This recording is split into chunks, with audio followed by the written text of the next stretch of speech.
Pan India hero Prabhas, pan India దర్శకుడు Prashanth Neel combination అంటే ఊహించడానికి ఇది ఒక పెద్ద సునామీలా ఉంది. ప్రభాస్ బాహుబలితో యావత్ ప్రపంచానికి తన సత్తా ఏంటో చూపించాడు. అలాగే ప్రశాంత్ నీల్ కేజీఎఫ్ 1 అండ్ 2తో తన స్టామినా ఏంటో ప్రపంచానికి చూపించాడు.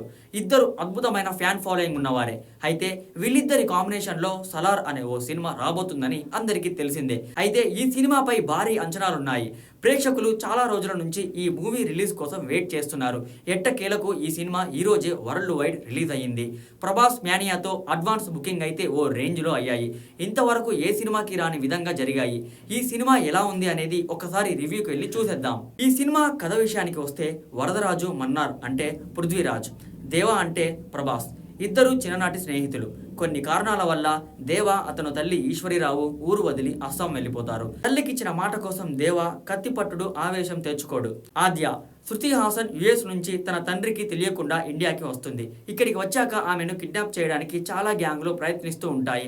కాన్సర్ సామ్రాజ్యానికి కర్త జగపతి బాబు నేనుండగానే నా కొడుకు వరదరాజు రమ్మన్ని దొరగా చూడాలని అనుకుంటాడు. కానీ ఆ కుర్చీ కోసం చాలా కుతంత్రాలు జరుగుతుంటాయి. అందుకోసం మిగతా సామ్రాజ్యం అంతా పెద్ద ఎత్తున సైన్యం సిద్ధం చేసుకుంటూ ఉంటారు. కానీ వరదరాజమన్నార్ మాత్రం తన సైన్యంగా దేవాని పిలిపిస్తాడు. ఆ దేవా వరదరాజమన్నార్ కోసం ఏం చేశాడు? అతనికి సలార్ అనే పేరు ఎలా వచ్చింది?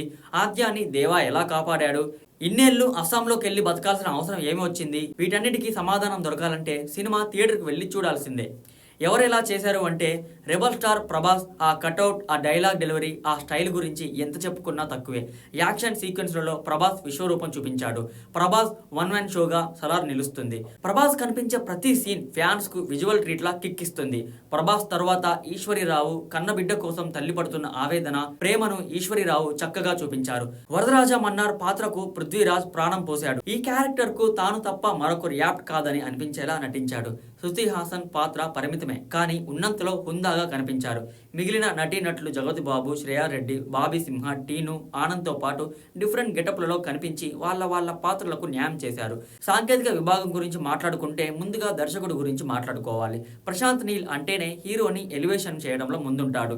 ఈ సినిమాలో కూడా ప్రభాస్ని చూపించిన విధానం పీక్ అని చెప్పాలి. ప్రభాస్ని అమాంతం పిండేశాడు. కథనాలు కేజీఎఫ్ తరహాలో లేకపోయినా మాస్ తరహా సీన్లు మాత్రం ఇరగదీశాడు. ప్రభాస్ ఫ్యాన్స్ కి మంచి నాన్ వెజ్ లాంటి సినిమా ఇచ్చాడని చెప్పాలి. రవి బసూర్ మ్యూజిక్ సినిమాకు చాలా ప్లస్ అయ్యింది. బ్యాక్గ్రౌండ్ స్కోర్ నెక్స్ట్ లెవెల్ అనే విధంగా ఉంది. భువన్ గౌడ్ సినిమాటోగ్రఫీ సినిమాకే హైలైట్ గా నిలుస్తుంది. కొన్ని కీలక సన్నివేశాల్లో కెమెరామెన్ పనితనం చాలా బాగుంటుంది.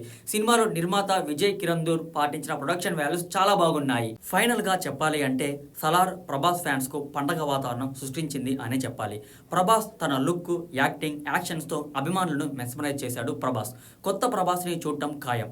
సినిమాపై అంచనాలు ఎలా ఉన్నా ఈ వారం మాత్రం ఫ్యాన్స్ కి పూనకాలే. సలార్లో ప్రభాస్ కటౌట్ కు తగ్గ action sequence, heroism, goose bumps ఇచ్చే ఫైట్స్ కి ఏ మాత్రం కొదవలేదు. ఇది వరల్డ్ సినిమా. ప్రతి ఒక్కరూ స్క్రీన్ షేర్ చేసుకోవాలి. ఇలాంటి సినిమాలు థియేటర్లోనే చూడాలి. మాస్ ఆడియన్స్ అయితే సినిమా చూస్తున్నంతసేపు విజువల్స్ ఎంజాయ్ చేస్తూనే ఉంటారు. అన్ని కమర్షియల్ హంగులు ఉన్న సినిమా. కేజీఎఫ్తో అస్సలు పోలికవద్దు.